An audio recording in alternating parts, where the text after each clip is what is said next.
আমি এখন যে ঘটনাটি আপনাদের সামনে শেয়ার করব তা 2005 সালের একটি ঘটনা। তখন জানুয়ারি মাস ছিল, এক শীতের রাতের কথা। তখন আমি ঢাকায় ছোটোখাটো একটি চাকরি করতাম। ছুটি পেয়েছি মাত্র 3 দিনের। সে সময় মোবাইল ফোন কেবল মাত্র বাজারে নেমেছে প্রথম। আমার অফিসের এক সহকর্মী আফসার ভাইয়ের কাছে মোবাইল ফোন ছিল, নোকিয়া 1100 মডেলের। আমি আফসার ভাইয়ের মোবাইল দিয়ে পাশের বাড়ির এক চাচার নাম্বারে যোগাযোগ করার চেষ্টা করলাম। এলাকার মধ্যে কেবল ওনারই মোবাইল ফোন আছে। উদ্দেশ্য ছিল যে আমি বাড়ি আসছি এই খবর যেন আব্বার কাছে পৌঁছে দেয়। কিন্তু দুর্ভাগ্যবশত সেই প্রতিবেশীর নাম্বার বন্ধ পাওয়া গেল। আমি বাড়িতে যাচ্ছি এ কথা বাড়িতে জানাতে পারলাম না জানিয়েই রাত 8টার দিকে রওনা হলাম বাড়ির উদ্দেশ্যে। যানজটের কারণে ঢাকা ময়মনসিংহ মহাসড়কের পাশে মাস্টার বাড়ি বাজারে পৌঁছাতে রাত 1টার কিছু বেশি বেজে গেল। চারপাশে হালকা কুয়াশা। আমার হাতে তখন একটা কেসিও হাতঘড়ি আর একটা গ্যাস লাইটার, পিঠে প্রয়োজনীয় জিনিসপত্র ভর্তি ব্যাগ ছিল। বাজার শূন্য, কোনো রিক্সা নেই। সিএনজিও চলাচল করে এই রাস্তায়, কিন্তু আজকে কোনো সিএনজিকেও দেখা যাচ্ছে না। আমি দুশ্চিন্তা পড়ে গেলাম। হেঁটে গেলে প্রায় 5-6 কিলোমিটার হেঁটে যেতে হবে। তার উপর অর্ধেক পথ বনের মধ্য দিয়ে গেছে। চোর ডাকাতের সঙ্গে সঙ্গে অশরীরীদেরও ভয় আছে। আমি ব্যাগ থেকে মাফলার কানটুপি বের করে গায়ে জড়িয়ে দাঁড়িয়ে অপেক্ষা করছি কোনো গাড়ি পাওয়া যায় কিনা বা কোনো মানুষের দেখা পাওয়া যায় কিনা সেই আশায়। কারো দেখা পাওয়া গেল না। দীর্ঘ আধ ঘন্টা দাঁড়িয়ে থেকেও গাড়ি পাওয়ার সম্ভাবনা একদমই নেই। আমি শেষ পর্যন্ত বুকে সাহস নিয়ে হাঁটতে শুরু করলাম। 10 মিনিট হাঁটার পর আমি চলে এলাম বনের মধ্যে। মোটামুটি একটা রাস্তা চলে গেছে বনের মধ্য দিয়ে। দুপাশে বাড়িঘর নেই, শুধু গাছ আর গাছ। গা ছমছমে একটি পরিবেশ। মাঝে মধ্যে শোনা যাচ্ছে নিশাচর পাখি আর শেয়ালের ডাক। আমি গ্যাস লাইটারের পেছনে থাকা বাতি জ্বালিয়ে সড়ক ধরে হেঁটে যাচ্ছি। হঠাৎ পেছনে কারো পায়ের আওয়াজ পেয়ে আমি চমকে উঠলাম। ভয়ে ভয়ে শরীর সমেত পেছনে ফিরে তাকালাম। আমার চেয়ে হাত বেশি দূরে কেউ একজন ধীরে ধীরে হেঁটে আসছে আমার দিকে। তার আবছা অবয়ব দেখা যাচ্ছে। আমি ভয়ে ভয়ে ডাকলাম, কে কে আপনি? কোনো আওয়াজ এলো না। আমার ভেতরটা ধক ধক করছে। আমি আবার কাঁপা গলায় ডাকলাম, কে আপনি? এবার বসে যাওয়া গলায় লোকটি উত্তর দিল, আমি মতিউর। আমি তাকে জিজ্ঞেস করলাম, কোন মতিউর? চিনতে পারলাম না। উনি আমাকে উত্তর দিল, তোমার মতিউর চাচা আমি। আমি কিছুটা স্বস্তির নিঃশ্বাস ফেললাম। আমি যার নম্বরে কল করার চেষ্টা করেছিলাম এরই সেই লোক। কিছুক্ষণ বাদেই মতিউর চাচা আমার কাছে এসে দাঁড়ালেন। আমি হাতে থাকা লাইটার আলো ওনার উপর ফেলতেই দেখলাম মতিউর চাচা মুখ ঢেকে রেখেছেন চাদরের, শুধু চোখ দুটো দেখা যাচ্ছে। উনি তড়িঘড়ি করে বললেন, হাঁটা শুরু করো। আমি আর কিছু না বলে হাঁটতে শুরু করলাম। একসময় জিজ্ঞেস করলাম, চাচা আপনার ফোন কেন বন্ধ ছিল? আমি 8টার দিকে অনেক ফোন দিয়েছিলাম আপনাকে, কিন্তু কোনো রেসপন্স পাইনি। মতিউর চাচা কিছু বললেন না। আমি আবার একই প্রশ্ন করতে তিনি বললেন, কি জানি মোবাইলের কি হয়েছে, বলতে পারবো না। প্রায় 20 মিনিট হাঁটার পর আমরা বনের শেষ প্রান্তে চলে এলাম। আর মিনিট 5 হাঁটতেই বন থেকে বেরিয়ে যাব। অন্য মনস্ক হয়ে হাঁটছিলাম আমি। হঠাৎ কোনো আঠালো তরলের উপর আমার পা পিছলে গেল। পড়তে পড়তে কোনোভাবে নিজেকে সামলে নিয়ে কিসের উপর পা পিছলে গেল তা দেখার জন্য পেছনে লাইটারের আলো ফেলতে আমার চক্ষু স্থির হয়ে গেল।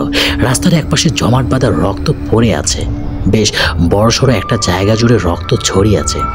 আমি অবাক হয়ে মতিউর চাচাকে রাস্তায় রক্ত পড়ে থাকার কারণ জিজ্ঞেস করতে গিয়ে দেখলাম মতিউর চাচা আমার থেকে প্রায় 10 হাত দূরে এগিয়ে গেছেন। আমি চাচাকে ডেকে বললাম, চাচা এদিকে আসেন, রাস্তার রক্ত দেখে যান। মতিউর চাচা আমার ডাকে সাড়া দিয়ে ফিরে আসতে শুরু করলেন। আমি আবার লাইটের আলো ফেলে রক্তের উৎস খুঁজতে লাগলাম। মতিউর চাচা আমার পাশে এসে দাঁড়িয়েছে বুঝতে পেরে আমি বললাম, চাচা আজকে কি কোনো দুর্ঘটনা ঘটেছে এই রাস্তায়? রক্ত কিসের? মতিউর চাচা কোনো উত্তর দিলেন না। আমি আবার জিজ্ঞেস করলাম, কিন্তু তিনি কিছুই বললেন না। শেষ পর্যন্ত আমি মতিউর চাচার উপর লাইটের আলো ফেলতেই দেখলাম মতিউর চাচার মুখের বাঁ দিকটা বিভৎসভাবে থেতলে গেছে। চোখটা বাইরে বেরিয়ে এসে ঝলছে। বা হাতটা কনি থেকে একদম নেই। অনবরত রক্ত ঝরে চলছে। মতি চাচা এক পাশ থেতলে যাওয়ার মুখের ভয়ঙ্কর হাসি দিয়ে বললেন, আমার রক্ত, এগুলো সব আমার রক্ত। আজ রাত 8টার দিকে আমার অ্যাক্সিডেন্ট হয়েছে এখানে। মতি চাচা ভয়ানকভাবে হাসতে লাগলেন আমার পাশে দাঁড়িয়ে।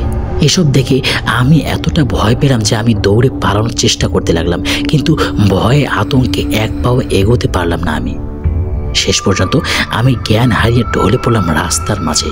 আমার জ্ঞান ফিরল যখন, তখনও রাতের আধার কাটেনি। জ্ঞান ফেরার পর সব কিছু মনে পড়তেই আমার শরীর খাটা দিয়ে উঠল।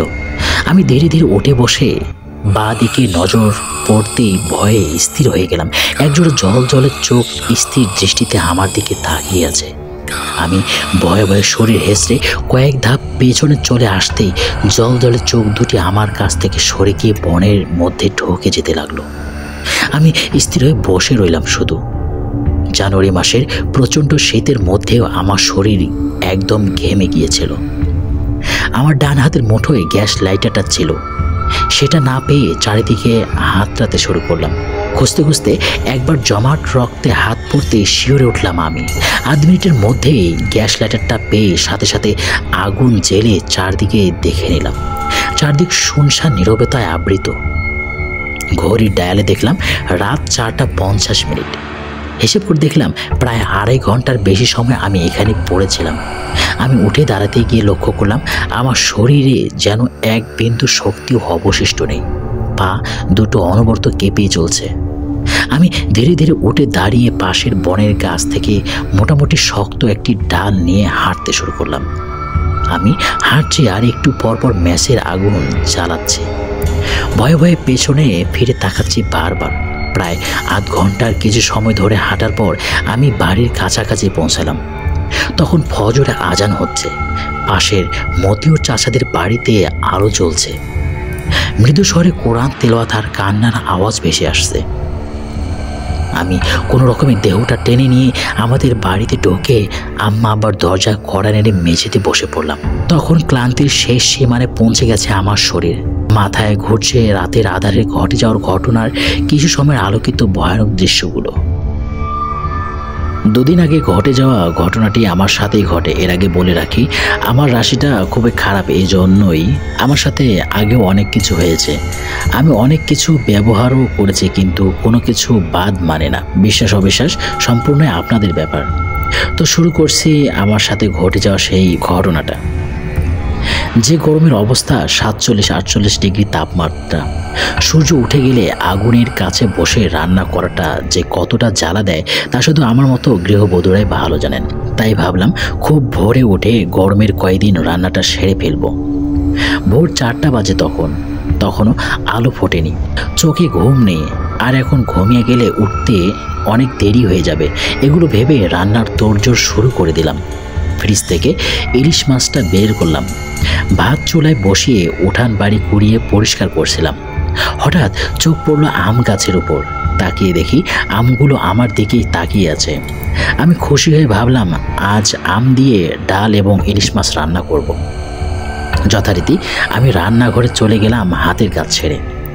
মাছ ভাজির গন্ধে চারিদিকে মোহ করছে। আমারও খেতে ইচ্ছে হচ্ছিল, এজন্য আমি একটা ভাজা মাছ খেতে খেতে বাকি মাছগুলো ভাজতে লাগলাম। কেমন একটা লাগছিল আমার। আমি বারবার এদিক সেদিক তাকাচ্ছিলাম।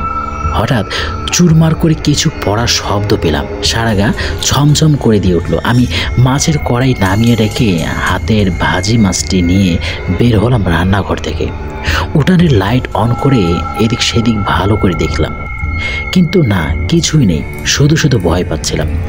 তারপর আবার রান্নাঘরে এলাম।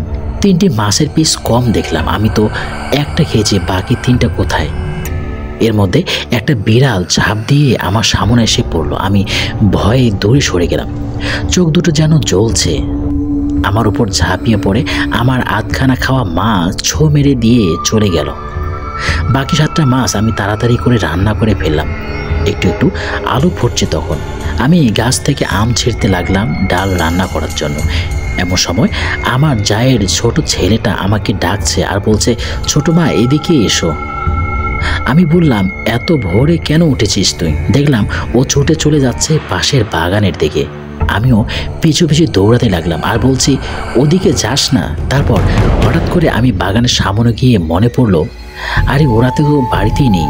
আমার যা আজকে 3 দিন হয় তার বাপের বাড়ি চলে গিয়েছে। তারপর আমার সামনে আবার সেই কালো বিড়ালটি লাফিয়ে পড়ে। এবার আমার আর সাহস হলো না, আমি ওখানে অজ্ঞান হয়ে গেলাম। তারপর কিছুই মনে নেই আমার। শাশুড়ি ঘুম থেকে উঠে আমাকে এখানে সেখানে খোঁজাখুঁজি করছিল, কিন্তু কোথাও পাচ্ছিল না। তারপর দেখে টেবিলের উপর ইলিশ মাছ রান্না করা আর ভাত। হঠাৎ করে আমার বর নাকি বাগানের দিকে যায়, খুঁজতে গিয়ে দেখে আমার চারিদিকে কয়েকটি আম পড়ে আছে এবং আমি সেখানে অজ্ঞান হয়ে আছি। তারপর তারা আমাকে ঘরে নিয়ে আসে। আমি সবটা বলি তাদের। আমার সাথে এমন হয় তারা জানে, এজন্যই সন্ধ্যার পরে আমাকে একা কোথাও বেরোতে দেয় না। বাথরুমে গেলেও বাইরের শাশুড়ি না হয় যাও কেউ একজন দাঁড়িয়ে থাকে। তারপর আমি সবার কাছে খুব বকা খাই। শাশুড়ি বলল, 6টায় আলো ফুটলে গেলে ওঠো, আমি সাহায্য করব। আজও আমার গায়ে জ্বর আছে, ভাবলেই গা শিউরে উঠছে। যদি আমি বাগানের মধ্যে ঢুকে যেতাম কি হতো তাহলে। আরও অনেক কিছু ঘটেছিল আমার সাথে, কিন্তু সাহস না থাকার কারণে আমি সেগুলো লিখলাম না।